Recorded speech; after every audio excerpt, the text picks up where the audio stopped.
Ano yun, nagpapalsok pag pinailaw. Sige, ulit. Tayo po. Sige daw. Video. Check natin yung regulator or ini na stator. Unang i-check natin yung fuse.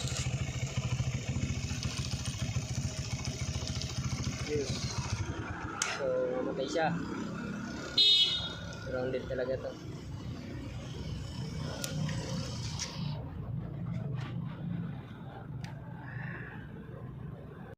Ito yung problema niya sa regulator. Yung mga wire, naputol. Putol yung wire. Kaya pag naka-headlight siya, namamatay dahil dito. Dito sa regulator. Wire lang naman. Putol.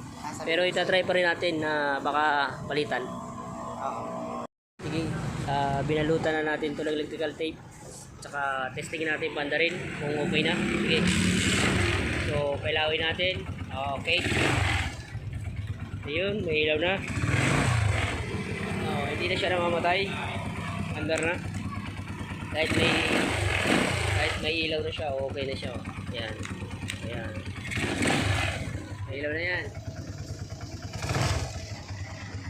Dito lang, nasunog lang yung wire niya, kaya naputol yung kulay yellow.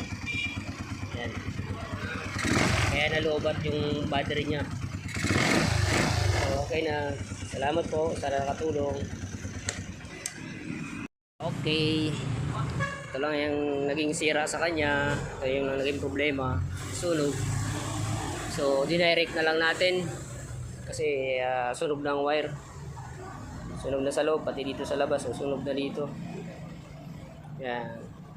Kuya, paanda rin natin kuya. Testingin natin. Testingin natin ulit. Ayan, okay na. Pailawin natin.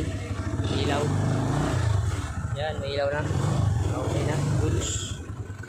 Okay.